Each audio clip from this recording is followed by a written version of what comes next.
And this video, we'll talk about emotional intelligence, what it is, why it matters, and how we can improve it. First of all, why should you care? Studies show that emotional intelligence is key to growth and development in all areas of life. It improves satisfaction on personal and familial levels, as well as our ability in the workplace. This translates to personal happiness, financial happiness, and overall success. All of these areas benefit from emotional intelligence. So what is it? First, we need to understand emotion. We usually think of emotions as happiness, sadness, confusion, or surprise. And they are all of those things. But how does emotion work? How can we become aware of it? There are external inputs, situational factors, and these can influence our emotions, but they don't make our emotions. What creates our emotions is our physiology, focus, and language and behavior. Our physiology includes hormones, gut feelings, an increased heartbeat, sweating, feeling hot, restlessness, or fatigue. These are things we feel but can't always control. Emotion is also influenced by our focus, what we pay attention to, how we perceive situational and circumstantial factors, and our motivations. Choosing to focus on goals or shared interests can significantly affect our emotional state. Finally, emotion is shaped by our language and behavior, which are our conscious outputs. This includes the words we choose, the speed of our speech, our posture, facial expressions, gestures, and actions in general, even our accomplishments.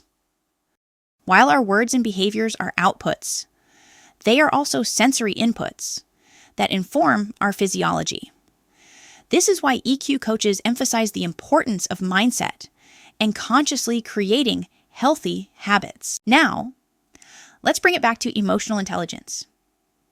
Professor Daniel Goleman, who has written extensively on this topic, uses a model with 4, sometimes 5 components: self-awareness, self-regulation, social awareness, and social regulation.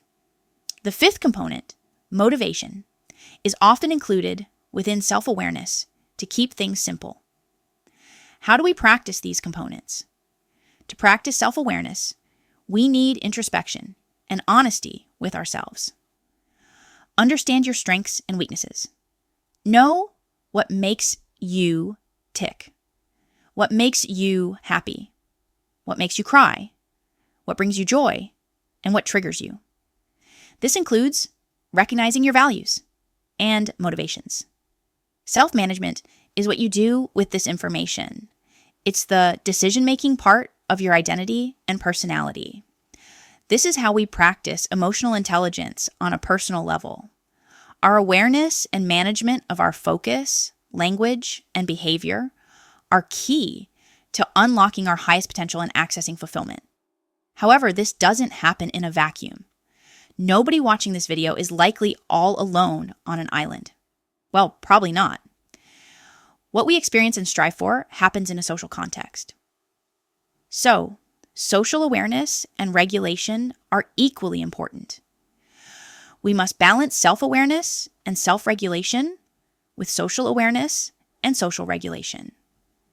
Social awareness involves active listening, paying attention to subtle clues, and recognizing nonverbal communication to understand others, their motivations, feelings, strengths, and weaknesses. With this awareness, we can practice social management. This includes skills like active listening, respecting boundaries, having empathy, and showing compassion. It also involves successfully and comfortably working in teams. We don't want to be blind to others' needs or feelings, nor do we want to impose our feelings on others unwelcome. By using verbal and nonverbal communication, we can show genuine interest and an authentic desire to be of service. Recognizing the motivations of others makes it easier to find, mind, and nurture common ground. Just as we value our own goals and accomplishments, it's important to appreciate and respect the contributions and value of others. When we are aware of ourselves and others and regulate our language and behavior in social contexts, we build better connections with ourselves and with those around us. This leads to more fulfilling lives, both as individuals and as a collective.